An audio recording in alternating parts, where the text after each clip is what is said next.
इस वीडियो में हम लोग देखने वाले हैं सी प्रोग्राम के स्ट्रक्चर को और साथ के साथ उसके टोकन्स के बारे में भी जान लेंगे।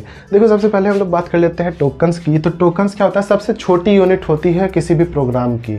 ठीक है, टोकन्स में हम लोग कोई भी प्रोग्राम लिखे हो तो उसमें ये सब में से कोई ना कोई चीज़ तो ज़रूर ही होती है।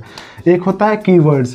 कीवर्ड्स मतलब इसमें कुछ स्पेसिफिक रिजर्व्ड वर्ड्स होते हैं सी प्रोग्राम में, जिसको हम लोग कीवर्ड्स कहते हैं। जैसे कि इफ़ हो गया, फॉर हो गया, ये सारे कीवर्ड्स होते हैं। ऑपरेटर्स, जो हम लोग ऑपरेशन परफॉर्म करते हैं, वो कहलाते हैं ऑपरेटर्स।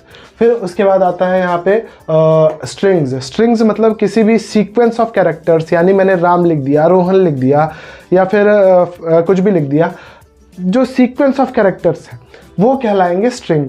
फिर उसके बाद आता है कॉन्स्टेंट्स। कॉन्स्टेंट्स में कुछ भी, अभी ये एग्जांपल मैं दिखाता हूँ। आइडेंटिफायर्स। आइडेंटिफायर्स मतलब कुछ वेरिएबल्स होते हैं। पंक्चुएटर्स है, कुछ सिंबल्स होते हैं। जैसे ये है, ये इंट कीवर्ड है एक, ठीक है। नम आइडेंटिफायर है। उसके बाद ये ऑपरेटर है, इक्वल टू का ऑपरेटर लगा है। ये जो है फाइव एक कांस्टेंट है। एक कांस्टेंट ये तो है जिसको हम लोग यहाँ पे नम में एंटर करा रहे हैं। और ये पंक्चुएटर है। ये क्या? ये सेमीकोलन पंक्चुएटर है। अब बात कर लेते हैं हम लोग स्केलेटन ऑफ सी प्रोग्राम की।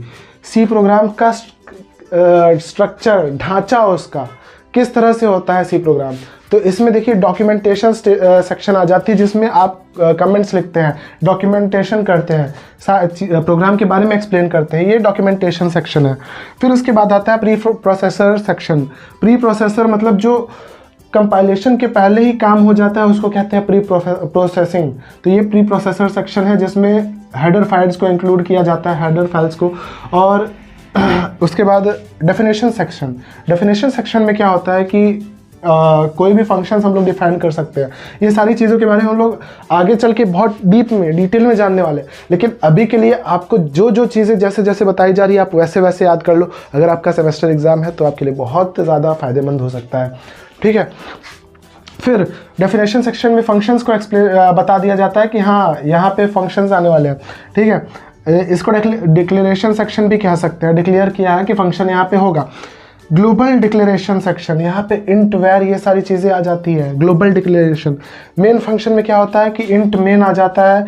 मेन फंक्शन जहाँ से प्रोग्राम एग्जीक्यूट होना शुरू होता है। एग्जीक्यूट तो ऊपर से नीचे होता है, लेकिन रन तो कंपाइल तो ऊपर से नीचे होता है, लेकिन एग्जीक्यूट क्या होता है? मेन से एग्जीक्यूट होता है।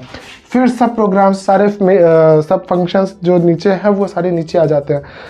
तो ये है पूरा स्केलेटन ऑफ सी प्रोग्राम। इसी तरीके से सी प्रोग्राम आपको हर जगह देखने को मिल जाएगा।